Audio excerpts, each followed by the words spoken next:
నమస్కారం, SB news కి స్వాగతం. నా పేరు లక్ష్మి. శ్రీ వెంకటేశ్వర విశ్వవిద్యాలయం డే కేర్ సెంటర్ లో క్రిస్మస్ వేడుకలు ఘనంగా నిర్వహించారు. క్రిస్మస్ పండుగను పురస్కరించుకుని మంగళవారం శ్రీ వెంకటేశ్వర విశ్వవిద్యాలయం హోమ్ సైన్స్ విభాగం ఆధ్వర్యంలో డే కేర్ సెంటర్ లో ఘనంగా క్రిస్మస్ వేడుకలు జరిపారు. ఈ వేడుకల్లో భాగంగా యేసుక్రీస్తు పుట్టుకకు సంబంధించిన నాటకాన్ని చిన్నారులు ప్రదర్శించారు. చిన్నారుల కేరింతలు, నవ్వుల మధ్య క్రిస్మస్ పండుగను ఉల్లాసంగా, ఉత్సాహంగా జరుపుకున్నారు. ఈ కార్యక్రమంలో home science day care centre teachers Radhika, Sudha, చిన్నారులు పాల్గొన్నారు. తిరుపతి స్కావెంజర్స్ కాలనీలో ప్రజలు అనేక సమస్యలతో దుర్భరమైన జీవితాన్ని గడుపుతున్నారని తిరుపతి శాసనసభ సభ్యులు భూమన కరుణాకర్ రెడ్డి పేర్కొన్నారు. తిరుపతి స్కావెంజర్స్ కాలనీలో మంగళవారం ఎమ్మెల్యే భూమన కరుణాకర్ రెడ్డి తన అనుచరులతో కలిసి వార్డు బాట కార్యక్రమం నిర్వహించారు. ఈ సందర్భంగా కాలనీ ప్రజలు స్థానిక సమస్యలను ఎమ్మెల్యే దృష్టికి తీసుకువచ్చారు. ఈ సందర్భంగా ఎమ్మెల్యే మాట్లాడుతూ తిరుపతి నగరంలో పారిశుద్ధ కార్మికులుగా పనిచేసేవారు నివసించే స్కావెంజర్స్ కాలనీలో ప్రజలు దుర్భరమైన జీవితాలు గడుపుతున్నారని పేర్కొన్నారు. కాలనీకి ప్రక్కనే శ్మశాన వాటిక ఉండడంతో అక్కడి నుంచి వచ్చే చెడు గాలిని పీల్చి ప్రజలు రోగాలను బారిన పడుతున్నారని చెప్పారు. త్రాగునీరు సరిగ్గా సరఫరా కాక మహిళలు ఇబ్బందులు పడుతున్నారని అన్నారు. ఇరుకైన రోడ్లలో ప్రజలు, వాహన చోదకులు అగచాట్ల తప్పడం లేదన్నారు. తిరుపతి అభివృద్ధి కోసం ప్రభుత్వం ఇస్తామన్న 450 కోట్ల రూపాయలు ఇవ్వకుండా అభివృద్ధిని అడ్డుకుంటున్నారని ఆరోపించారు. వైఎస్ఆర్ కాంగ్రెస్ పార్టీ అధికారంలోకి వస్తే తిరుపతి ప్రజల సమస్యలు పూర్తిగా తొలగిపోతాయని తెలియజేశారు. బాగు చేయరు, వాళ్ళ జీవితాలను పట్టించుకునేటువంటి పరిస్థితి లేదు. 450 కోట్ల రూపాయలు నిధులు ఇస్తానని కిరణ్ కుమార్ రెడ్డి ప్రజలను మోసం చేసిన తర్వాత అసలు పూర్తిగా అభివృద్ధి పనులు ఆగిపోయినాయి. అందుకే ఇక్కడ ఉన్నటువంటి ప్రతి ఒక్క ప్రజలు ఇక రాబోయేది జగనన్న వస్తేనే సమస్యలు పరిష్కారం అవుతాయి, ఈ ప్రభుత్వాన్ని సమాధి కడతామని శపథం పట్టారు. ఈ కార్యక్రమంలో వైఎస్ఆర్ కాంగ్రెస్ పార్టీ నాయకులు, కార్యకర్తలు పాల్గొన్నారు. శ్రీ మేధావి విద్యా సంస్థల ఫ్రెషర్స్ డేను ఘనంగా నిర్వహించారు. మంగళవారం తిరుపతి బైరాగపట్టిలో శ్రీ గంధమనేని శివయ్య భవన్లో శ్రీ మేధావి విద్యా సంస్థల ఫ్రెషర్స్ డేను విద్యార్థులు ఆటపాటలతో ఉత్సాహంగా, ఉల్లాసంగా నిర్వహించారు. భారతీయ సంస్కృతికి అద్దం పట్టేలా సాంస్కృతిక కార్యక్రమాలను నిర్వహించారు. అదరగొట్టే ఆటపాటలతో, డాన్సులతో హోరెత్తించారు. విద్యార్థుల నృత్యాలు లయబద్ధంగా చేయగా తోటి విద్యార్థులు ఈరలు వేస్తూ కరతల ధ్వనులతో ఉత్సాహపరిచారు. ఈ సందర్భంగా ఆ విద్యా సంస్థల తిరుపతి బ్రాంచ్ డైరెక్టర్ షరీఫ్ మాట్లాడుతూ శ్రీ మేధావి ప్రారంభమై 2 ఏళ్లలో సంచలన విజయాలను సాధిస్తూ విద్యార్థులకు ఉత్తమ విద్యను అందిస్తుందన్నారు. CA కోర్సులో శ్రీ మేధావి జిల్లాకే చిరునామాగా నిలిచిందని పేర్కొన్నారు. ప్రతి ఏడాది తరహాలో 2013-2014 విద్యా సంవత్సరంలో ఫ్రెషర్స్ డేను ఘనంగా నిర్వహిస్తున్నామని తెలిపారు. ఇది 2వ సంవత్సరము. తిరుపతిలో ఎన్నో సంచలన విజయాలు. ఇంటర్మీడియట్ ఫస్ట్ ఇయర్ MVCలో టాప్ 10 ర్యాంక్స్లో 6 ర్యాంకులు సాధించి గొప్ప చరిత్ర సృష్టించాము తిరుపతి పట్టణంలో. అలాంటి చరిత్రని తిరగరాస్తామని రానున్న రోజుల్లో కూడా మంచి ఫలితాలతో ఉత్తమ శిక్షణ ఇచ్చి CAకి చిత్తూరు జిల్లాలో శ్రీ మేధావి చిరునామాగా మారుతుందని తెలియజేస్తున్నాను. Thank you very much. ఈ కార్యక్రమంలో మరో డైరెక్టర్ అష్రఫ్, విద్యార్థులు, అధ్యాపక బృందం పాల్గొన్నారు. దేశంలో అవినీతి కాంగ్రెస్ పార్టీని తరిమి కొట్టేందుకే బీజేపీ నరేంద్ర మోడీ నాయకత్వంలో సంసిద్ధమవుతుందని ఆ పార్టీ నాయకులు తెలిపారు. మంగళవారం మాజీ ప్రధాని వాజ్పేయి 89వ జన్మదిన వేడుకలు స్థానిక అన్నారావు సర్కిల్ వద్ద ఘనంగా నిర్వహించారు. కాంగ్రెస్ పార్టీ అవమానించిన టీ వాలాలను బీజేపీ నాయకులు ఘనంగా సన్మానించి వారి చేత పుట్టినరోజు కేక్ను కట్ చేయించారు. టీ విక్రయదారులు కేక్ కట్ చేయడంతో బీజేపీ నాయకులు శాంతారెడ్డి, జల్లి మధుసూదన్, రాటకొండ విశ్వనాథ్లు కేక్ను అందరికీ పంపిణీ చేశారు. ఈ సందర్భంగా శాంతారెడ్డి మాట్లాడుతూ అధికార కాంగ్రెస్ పార్టీ నరేంద్ర మోడీని ఎగతాళి చేయడం దారుణమన్నారు. టీ అమ్మేవారు ప్రధానమంత్రి పదవిని ఆశిస్తున్నారని విమర్శలు చేయడం దారుణమన్నారు. బీజేపీలో సామాన్యుడు కూడా ఏ పదవినైనా అలంకరించవచ్చునని చెప్పారు. ప్రభుత్వాన్ని నడుపుతున్నటువంటి ఈ కాంగ్రెస్ ప్రభుత్వం ఒక టీ అమ్ముకున్నటువంటి వ్యక్తి ప్రధానమంత్రి కావాలని ఆశపడుతున్నారు అని చెప్పి చాలా హేళనగా మాట్లాడడం జరిగింది. ఈ వేదిక మీద నుంచి వారిని ప్రశ్నిస్తున్నాం. అయ్యా, టీ అమ్ముకునే వాళ్ళంటే మీకంత చులకనగా ఉందా? రాబోయే రోజుల్లో జరగబోయే ఎన్నికల్లో ఈ టీ వాళ్ళే మీ తలరాతలు మారుస్తామని చెప్పి జల్లి మధుసూదన్ మాట్లాడుతూ వాజ్పేయి గతంలో ప్రధానమంత్రిగా దేశానికి చేసిన సేవలను కొనియాడారు. మచ్చలేని నాయకుడిగా తనకు ప్రత్యేక గుర్తింపును తీసుకువచ్చారని తెలిపారు. మోడీ నాయకత్వంలో బీజేపీ 2014 ఎన్నికల్లో అధికారంలోకి వస్తుందని ధీమా వ్యక్తం చేశారు. తీసుకొచ్చిన ఏకైక మహోన్నతమైన వ్యక్తి ఎవరంటే అటల్ బిహారీ వాజ్పేయి అని చెప్పొచ్చు. అదే కాకుండా ఎన్డీఏ గవర్నమెంట్లోని మైనార్టీకి కూడా ప్రధానమైన స్థానాన్ని ఏర్పరిచిందనే దాంట్లో మేము ఎక్కడ కూడా వెనకడుగు వేయడం లేదు. ఒకసారి గత చరిత్ర వైభవం భారతీయ జనతా పార్టీ దేశం పాలించిన సమక్షంలో కానీ చూసుకుంటే ఏ కార్యక్రమాల్లో ముందుండి భారతదేశాన్ని తీసుకొచ్చిందో ప్రతి ఒక్క ప్రజలందరికీ కూడా తెలుసు. కాబట్టి ఈరోజు యావత్ భారతదేశం అంతా మార్పును కోరుకుంటోంది. అవినీతి నిర్మూలన. ఈ కార్యక్రమంలో బీజేపీ నాయకులు, టీ విక్రయదారులు పెద్ద సంఖ్యలో పాల్గొన్నారు. శ్రీకాళహస్తీశ్వర ఆలయంలో ఇటీవల పరిపాలనలో అవినీతి అక్రమాలు జరిగాయని తనను దేవాదాయ శాఖ ఫుల్ అడిషనల్ ఇన్ఛార్జ్ ఏఈఓగా జీవో జారీ చేసిందని, ఆ మేరకు మంగళవారం పదవీ బాధ్యతలు చేపట్టారని ఈఓ ఎన్ విజయ్ కుమార్ తెలిపారు. శ్రీకాళహస్తీశ్వరి దర్శన అనంతరం ఆలయ ఈవో ఛాంబర్లో పదవీ బాధ్యతలు స్వీకరించిన అనంతరం విలేకరులతో మాట్లాడుతూ దేవస్థానం ఎంప్లాయీస్ అందరూ తనకు సహకరించి సామాన్య భక్తులకు సేవలందించాలని కోరారు. ఎవరైనా ఉద్యోగస్తులు అవినీతి అక్రమాలకు పాల్పడితే కఠిన చర్యలు తీసుకుంటామని ఈవో విజయ్ భాస్కర్ హెచ్చరించారు. తదుపరి ముచ్చటగా మూడోసారి ముక్కంటి ఆలయానికి ఈవోగా పదవీ బాధ్యతలు స్వీకరించిన ఎన్ విజయ్ కుమార్ కు దేవస్థానం ఎంప్లాయీస్ అభినందనలు తెలిపారు. ఎంప్లాయీస్ ద్వారా తగిన సహాయ సహకారాలతో నేను పూర్తిగా వారికి మద్దతుగా ఉండి వారితో నేను రాబోయే శివరాత్రి ఉత్సవాలు కానివ్వండి, మరి ఏదైనా అనుకుంటున్న బ్రహ్మోత్సవాలు కానివ్వండి, అదే కుంభాభిషేకాలు కానివ్వండి, మరి జరిపించడానికి మాత్రం నా శాయశక్తిగా నేను ప్రయత్నం చేస్తానని మాత్రం చెబుతున్నాను. శ్రీకాళహస్తీశ్వర దేవస్థానంలో పరిపాలన పూర్తి స్థాయిలో అవినీతి అక్రమాలకు కార్యనిర్వహణాధికారిగా ఉన్న శ్రీ రామచంద్రమూర్తి పాల్పడడం శోచనీయమని హైకోర్టు సిట్టింగ్ జడ్జి చే విచారణ జరపాలని బీజేపీ రాష్ట్ర అధికార ప్రతినిధి భానుప్రకాష్ రెడ్డి కోరారు. మంగళవారం శ్రీకాళహస్తీశ్వరుని దర్శన అనంతరం అతిథి గృహంలో జరిగిన విలేకరుల సమావేశంలో ఆయన మాట్లాడుతూ, గత ఆలయ ఈవో కాంట్రాక్టర్ చేతిలో కీలుబొమ్మగా మారి వారికి సహకరిస్తూ ఆలయ నిధులను కోట్లలో స్వాహా చేశారని తీవ్రంగా ధ్వజమెత్తారు. శివ భక్తుల మనోభావాలు దెబ్బతినక ముందే అవినీతి భాగవతంపై ప్రభుత్వం సమాధానం చెప్పాలని, లేని పక్షంలో బీజేపీ ఆధ్వర్యంలో ఆందోళనలు చేపడతామని ఆయన తెలిపారు.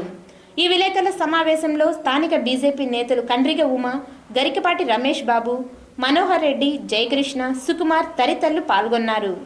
తిరుపతి నగరంలో క్రిస్మస్ పండుగను నిర్వహించుకునేందుకే క్రైస్తవులు తమ ప్రార్థనా మందిరాలను ముస్తాబు చేస్తున్నారు. క్రైస్తవులకు అతి ముఖ్యమైన క్రిస్మస్ పండుగ తిరుపతి నగరంలో ఘనంగా నిర్వహించేందుకు చర్చిలను అందంగా అలంకరిస్తున్నారు. నగరంలో ముఖ్యమైన చర్చిలన్నీ అంగరంగ వైభవంగా పండుగను జరుపుకునేందుకు సన్నాహాలు చేస్తున్నారు. ముఖ్యంగా తిరుపతి ఖాదీ కాలనీలో జగన్మాతా చర్చిలో క్రిస్మస్ పండుగ ఘనంగా జరుగుతోంది. అందులో భాగంగా చర్చి నిర్వాహకులు చర్చిని విద్యుత్ దీపాలతో అలంకరిస్తున్నారు. రంగవల్లికలు చేస్తున్నారు. సున్నమ్ము కొట్టి రంగులు వేస్తున్నారు. చర్చి లోపల నిర్వహించే సాంస్కృతిక కార్యక్రమాలకు తగిన విధంగా తర్ఫీదు పొందుతున్నారు. బుధవారం జరిగే క్రిస్మస్ పండుగను భక్తి శ్రద్ధలతో ఘనంగా నిర్వహించేందుకు క్రైస్తవ సోదరులు తగిన ఏర్పాట్లు చేసుకుంటున్నారు. భారతదేశ ప్రతిష్టతను ప్రపంచవ్యాప్తంగా దిగజార్చిన ఘనత కాంగ్రెస్ పార్టీకి దక్కిందని నగరి ఎమ్మెల్యే గాలి ముద్దుకృష్ణనాయుడు ఆరోపించారు. నెహ్రూ మున్సిపల్ హైస్కూల్ ఆవరణంలో ఏర్పాటు చేసిన విలేకరుల సమావేశంలో గాలి ముద్దుకృష్ణనాయుడు మాట్లాడుతూ, కాంగ్రెస్ ప్రభుత్వాలు అవినీతిని ప్రోత్సహిస్తూ ప్రజాధనాన్ని దోచుకుంటున్నాయని తెలిపారు. గతంలో తాను అటవీ శాఖ మంత్రిగా ఉన్న సమయంలో శేషాచలం కొండల్లో ఎర్రచందనం మొక్కలు పెంచేందుకు విమానం ద్వారా విత్తనాలు చల్లామన్నారు. ప్రస్తుతం కాంగ్రెస్ పార్టీ నాయకులు ఎర్రచందనం అక్రమ రవాణా చేస్తూ ప్రతి నెల 300 కోట్ల రూపాయల నుంచి 500 కోట్ల రూపాయల వరకు దోపిడీ జరుగుతుందని చెప్పారు. ముఖ్యమంత్రి తమ్ముడు చిత్తూరు జిల్లా ఎర్రచందనం డాన్గా వ్యవహరిస్తూ ప్రభుత్వ ధనాన్ని దోపిడీ చేస్తున్నారని విమర్శించారు. ఇప్పటి వరకు దేశంలో ఏర్పడిన 14 రాష్ట్రాలు అసెంబ్లీ తీర్మానంతో ఏర్పాటు చేశారని చెప్పారు. ఏపీని మాత్రం ఎటువంటి అసెంబ్లీ తీర్మానం లేకుండా బిల్లును తయారు చేయడం దారుణమన్నారు. అవినీతి కుమ్మక్కై రాజకీయాలపై ఎన్నికల శంఖారావం తెలుగుదేశం పార్టీ 29వ తేదీ నెహ్రూ మున్సిపల్ హై స్కూల్ ఆట స్థలంలో నిర్వహిస్తున్నట్లు తెలిపారు. సౌత్ ఇండియాలో ఆంధ్రప్రదేశ్ పెద్ద రాష్ట్రంగా ఉండకూడదు, 42 మంది ఎంపీలతో అని చెప్పని 25, 17 ఎంపీలుగా డివైడ్ చేసి చిన్న రాష్ట్రాలుగా తయారు చేస్తారు. ఎందుకు తమిళనాడు డివైడ్ చేయకూడదు? ఎందుకు కర్ణాటక డివైడ్ చేయకూడదు? విదర్భ ఎప్పటి నుంచో అడుగుతారు, హోంమంత్రి అక్కడి నుంచే ఉన్నాడు. విదర్భ ఎందుకు మహారాష్ట్రలో ఇవ్వకూడదు? రాష్ట్రపతి గారు బెంగాల్ నుంచి వచ్చాడు, గోర్ఖాల్యాండ్ కోసం వాళ్ళు 100 సంవత్సరాలుగా పోరాడుతున్నారు. ఎందుకు రాష్ట్రపతి అక్కడ ఇవ్వకూడదు? సోనియా గాంధీ ప్రాతినిధ్యం, రాహుల్ గాంధీ ప్రాతినిధ్యం వచ్చే యూపీని 3 చేయమని మాయావతి అసెంబ్లీ తీర్మానం ఇచ్చింది. ఆడెందుకు ఇవ్వరు?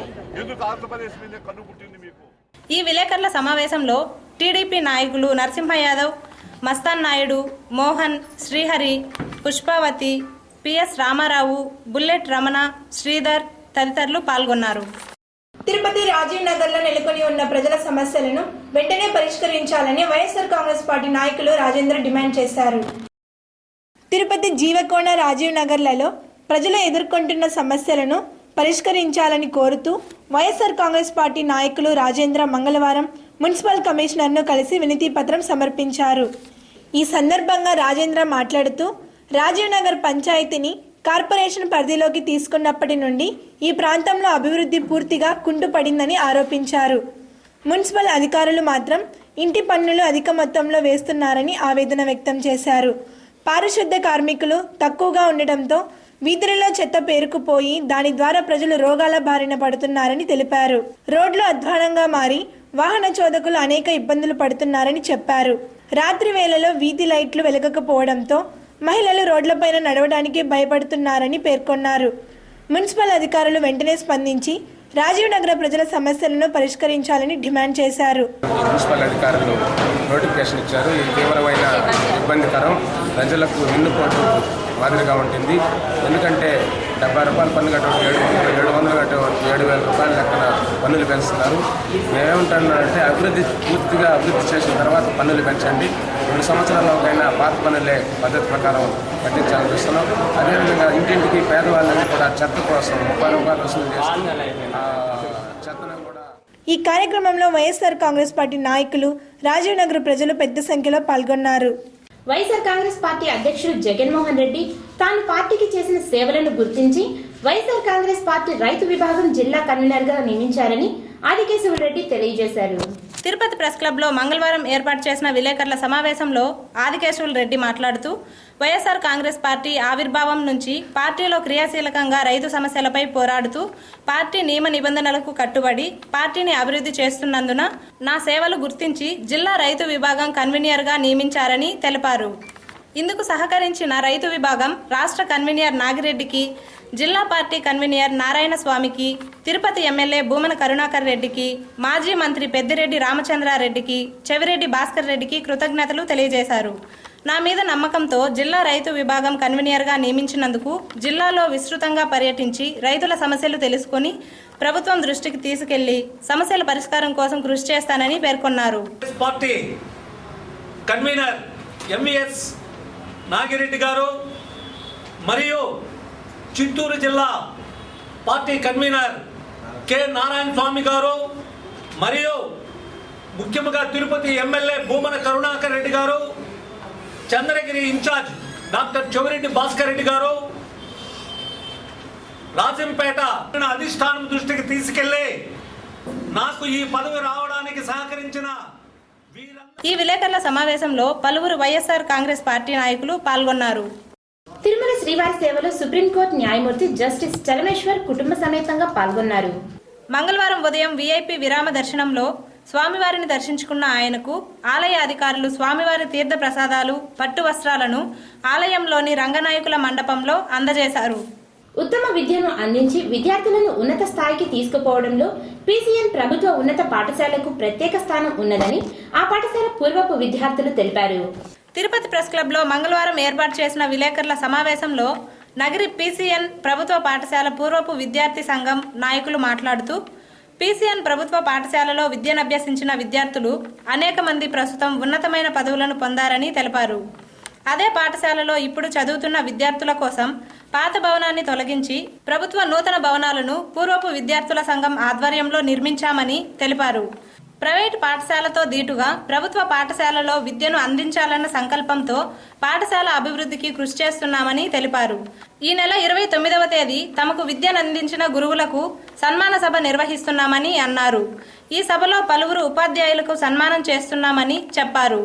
నగరి పూర్వపు విద్యార్థుల సంఘంను ఆదర్శంగా తీసుకుని ప్రతి ఒక్కరూ చదువుకున్న పాఠశాల అభివృద్ధికి కృషి చేయాలని కోరారు. ప్రైవేట్ పాఠశాలలో ఉండేటువంటి విద్యను, ప్రైవేట్ పాఠశాలలో ఉన్నటువంటి వాతావరణాన్ని కల్పిస్తూ వాళ్ళకి ప్రోత్సాహం ఇచ్చేటువంటి ఒక సదుద్దేశంతో ఈ యొక్క అసోసియేషన్ ఏర్పాటు చేయడం జరిగింది. 4 సంవత్సరాలు పూర్తయి ఇది 5వ సంవత్సరంలో అడుగు పెట్టడం జరిగింది. చెప్పుకోవడానికి మేము చాలా గర్విస్తున్నాము. ఇది ప్రజలందరూ కూడా మేము ఒక స్ఫూర్తిగా మిగిలిన ప్రభుత్వ పాఠశాలలో ఉన్నటువంటి వాళ్ళు కూడా. ఈ విలేకరుల సమావేశంలో నగరి PCN ప్రభుత్వ పాఠశాల పూర్వపు విద్యార్థులు పాల్గొన్నారు. తిరుపతి నియోజకవర్గంలో దొంగ ఓట్లను తొలగించి న్యాయమైన ఓటర్లకు న్యాయం చేయాలని తెలుగుదేశం పార్టీ నాయకులు ఆర్డీఓకి వినతి పత్రం సమర్పించారు. సోమవారం రాత్రి ఆర్డీఓ రామచంద్రారెడ్డిని కలిసిన టీడీపీ నాయకులు నియోజకవర్గంలో దొంగ ఓట్లను తొలగించి సవరణ చేయాలని కోరారు. టీడీపీ ఆధ్వర్యంలో ఓటర్ల జాబితాను వార్డుల వారీగా పరిశీలించి సవరణ జాబితాను ఆర్డీఓకు పార్టీ నాయకులు అందజేశారు. నగరంలో 30,000కు పైగా దొంగ ఓట్లు ఉన్నాయని వాటిని వెంటనే తొలగించాలని డిమాండ్ చేశారు. దేశం నాయకులకు ఆర్డీఓ రామచంద్రారెడ్డి న్యాయం చేస్తామని హామీ ఇచ్చారు. ఈ సందర్భంగా టీడీపీ అధ్యక్షులు దంపూరి భాస్కర్ మాట్లాడుతూ తిరుపతి నియోజకవర్గంలో చాలా వరకు దొంగ ఓట్లు ఉన్నాయని అధికారులు దృష్టి సాధించాలని కోరారు. బూతు తిరిగి కొన్ని బూతుల్లో డిలీట్లు, కొంతమంది చనిపోయిన లిస్టులు, ఓటర్స్ అవి అట్టే కంటిన్యూ అవుతున్నాయి. వాటిని కూడా డిలీట్ చేయమని ఈరోజు లాస్ట్ రోజు కూడా ఆర్డీఓ గారికి తెలుగుదేశం పార్టీ నుంచి మేమందరం కూడా ఈ నియోజకవర్గంలో ఉన్నటువంటి కొన్ని బూత్ లిస్టులు తీసుకువచ్చి ఆర్డీఓ గారికి ఇవ్వడం జరిగింది. దీనిపైన ఆర్డీఓ గారు కూడా స్పందిస్తూ ఇవన్నీ లిస్టులు వెరిఫై చేసి వాటిని డిలీట్ చేయడం జరుగుతుందని. ఈ విలేకరుల సమావేశంలో పార్టీ నాయకులు, కార్యకర్తలు పాల్గొన్నారు. క్రిస్మస్ సెలవులు రావడంతో తిరుమలలో భక్తుల రద్దీ అనూహ్యంగా పెరిగింది.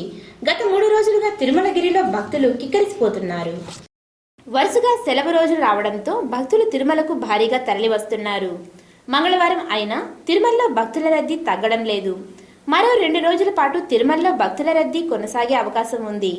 శ్రీవారి దర్శనార్థం వేచి ఉండే భక్తులతో క్యూ లైన్లన్నీ నిండిపోయాయి. శ్రీవారి దర్శనానికి 20 గంటల సమయం పడుతున్నది.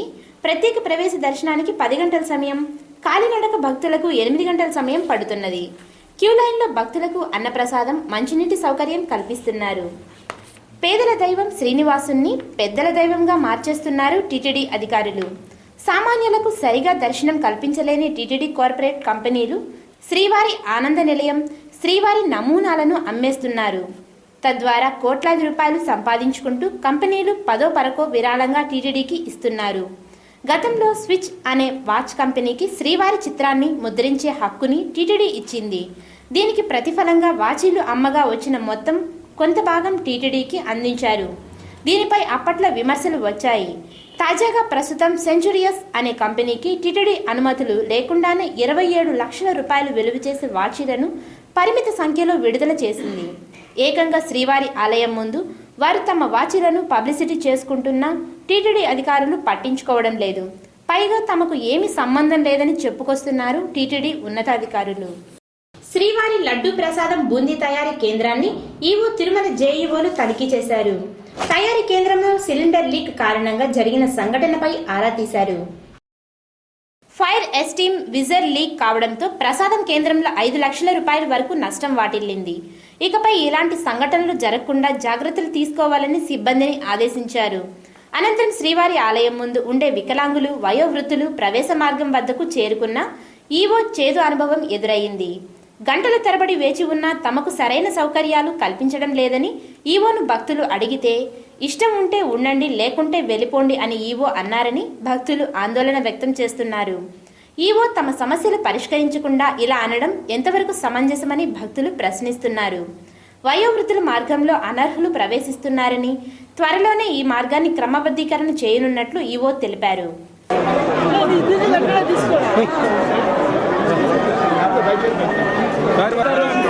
సార్ అది కాదు, ఉంటే ఉండండి, పోతే పోండి, నీకు ఏజ్ లేదు అంటే వచ్చిన తర్వాత ఏదైనా కష్ట సుఖాలు తెలుసుకోవాలి, మాకు కావాలి, ఇది చేయాలి, అంతేగాని ఆయన వచ్చి లైవ్ చూపించేసి అలా కాదు. మా ప్రాబ్లమ్స్ ఏమి తెలుసుకొని దాని తగ్గట్టుగా ఏదైనా అరేంజ్ చేయాలి. ఊరికే వచ్చాడా ఏదో షో తీసాడా అని. నూతన సంవత్సరం కోసం అన్ని ఏర్పాట్లు పూర్తి చేసినట్లు తిరుమల జేఈఓ శ్రీనివాసరాజు తెలిపారు. వీఐపీ టికెట్లు జారీ, సర్వ, దివ్య దర్శనం టికెట్లు కేటాయింపుపై నిర్ణయం తీసుకున్నారు. జనవరి 1వ తేదీ ఉదయం 2 గంటల నుండి వీఐపీ బ్రేక్ దర్శనం ప్రారంభమవుతుందని, 6,000 కోట్ల టికెట్లు మాత్రమే మంజూరు చేస్తున్నామని, దర్శనానికి వచ్చే భక్తులు తప్పనిసరిగా సంప్రదాయ దుస్తులతో రావాల్సిందిగా కోరారు. ఉదయం 6 గంటలకు సర్వదర్శనం భక్తులకు దర్శనానికి అనుమతిస్తారు. డిసెంబర్ 31వ తేదీ మధ్యాహ్నం 2 గంటల నుంచి కాలినడక భక్తులకు దివ్య దర్శనం టోకన్లు 25,000 వరకు మంజూరు చేస్తామన్నారు. ఈ టికెట్లు కలిగిన భక్తులు అదే రోజు రాత్రి 12 గంటల తర్వాత నారాయణగిరిలో దివ్య దర్శనం క్యూ లైన్లోని అనుమతిస్తామన్నారు. అద్దె గదులు అడ్వాన్స్ రిజర్వేషన్ పూర్తిగా రద్దు చేశామన్నారు. 300 రూపాయల ప్రత్యేక ప్రవేశ దర్శనం టోకన్లు జనవరి 1న పూర్తిగా రద్దు చేశామని, 50 రూపాయల సుదర్శన్ టికెట్లు ముందుగా కేటాయిస్తున్నామన్నారు. సర్వదర్శనం ద్వారా కూడా 25,000 మంది భక్తులకు దర్శనం కల్పించడం లక్ష్యంగా పెట్టుకున్నామన్నారు. బోర్డు మెంబర్లు, మంత్రులు, న్యాయమూర్తులకు రామ్ బగీచా అతిథి భవనం మీదుగా శ్రీవారి ఆలయం ముందు నుంచి సుపథం ద్వారా దర్శనానికి అనుమతిస్తామన్నారు. అదేవిధంగా ఎమ్మెల్యేలు, ఎమ్మెల్సీలు, ఐఏఎస్లు మరియు ఇతర ప్రముఖులను గోకులం గెస్ట్ హౌస్ నుంచి వైకుంఠం 1లోనికి అనుమతిస్తామని, ఇతర ప్రముఖులను లేపాక్షి కూడలి వద్ద నుంచి అనుమతిస్తామన్నారు. అందరికీ లఘు దర్శన విధానం అమలు చేస్తామని, ఎటువంటి హారతులు ఉండవని చెప్పారు. జనవరి 1న అన్ని ఆర్జిత సేవలు రద్దు చేస్తున్నామని తెలిపారు. తిరుమల సమాచారం. తిరుమలలో భక్తుల రద్దీ అధికంగా ఉంది. మంగళవారం సుమారు 50,000 మంది భక్తులు శ్రీవారిని దర్శించుకున్నారు. అదేవిధంగా 2వ వైకుంఠం క్యూ కాంప్లెక్స్ నందుగల 27 కంపార్ట్మెంట్ల భక్తులు స్వామివారి దర్శనార్థం వేచి ఉన్నారు. సర్వదర్శనానికి 20 గంటల సమయం పడుతుండగా ప్రత్యేక ప్రవేశ దర్శనానికి 8 గంటల సమయం పడుతున్నది. Bullion market. Tirupati bullion gold jewellery and silver merchants association సమాచారం మేరకు బుధవారం లోకల్ బులియన్ మార్కెట్లో బంగారం, వెండి ధరలు ఇలా ఉంటాయి. 22 క్యారెక్టర్ల నగల బంగారం 1 గ్రామ్ ధర 2,782 రూపాయలు. 24 క్యారెక్టర్ల అపరంజి బంగారం 10 గ్రాముల ధర 29,750 రూపాయలు. రిటైల్ వెండి 1 గ్రామ్ ధర 46 రూపాయల 50 పైసలు. ఈ వార్తలు ఇంతటితో సమాప్తం. నమస్కారం.